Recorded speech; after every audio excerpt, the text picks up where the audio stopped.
Hello guys, আসসালামু আলাইকুম। চলে আসলাম নতুন একটা ভিডিও নিয়ে। তো অনেকেই বলছেন যে অনেক ইউটিউবারই বলছে যে ডিএলএড 2025 আপডেট চলে এসেছে। তো অনেকেই আপডেট দিতে পারছো না, তো আমি এই ভিডিওতে বলে দেবো কীভাবে আপডেট দিবা।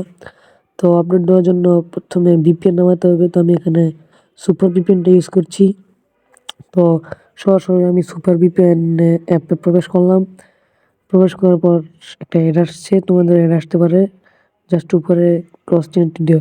যেহেতু আমার ভিপিএন কানেক্ট আছে, তাই এখানে ডিসকানেক্ট লেখা, তোমাদের কানেক্ট না থাকলে কানেক্টেড লেখা থাকবে। তোমরা তারপর সিঙ্গাপুর দিয়ে কানেক্ট করে নিবা। সিঙ্গাপুর দিয়ে কানেক্ট করার পর আমি ডাইরেক্ট বের হয়ে যাচ্ছি। ডাইরেক্ট চলে যাবো প্লে স্টোরে।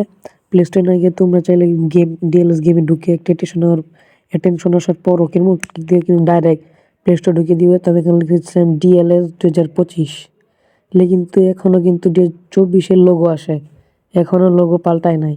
যেহেতু আমি আপডেট দিছি, তাই এখানে প্লে লেখা, তোমরা সবাই আপডেট দিয়ে দিবা।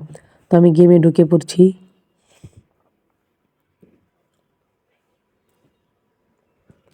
গেমে ঢোকার পর কিন্তু সব আগের মতোই, শুধু এই জায়গায় পাল্টিয়েছে।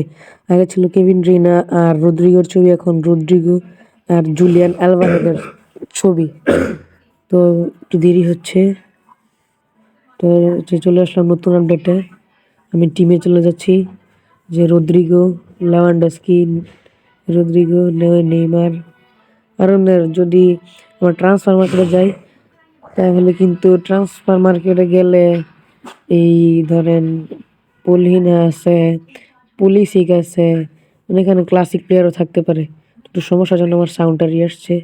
আমরা যদি এই কি বলে চ্যালেঞ্জে এসে ঢুকি, তাহলে কিন্তু এই আগের মতোই আছে। আমরা যদি এই যে রেকর্ডের মধ্যে ঢুকার পর যদি ট্রফি সেটের দিই, ট্রফিগুলো কিন্তু পাল্টায় গেছে।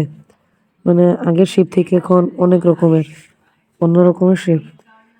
তো আজকে এতটুকু পর্যন্তই। আমি আশা করবো যে আপনারা সবাই আমার চ্যানেলটাকে সাবস্ক্রাইব করে দেবেন। ধন্যবাদ। এখানে কিন্তু আরো এমবাপ্পেও আছে, মানে। তো আসসালামু আলাইকুম ওয়া রাহমাতুল্লাহি ওয়া বারাকাতুহু।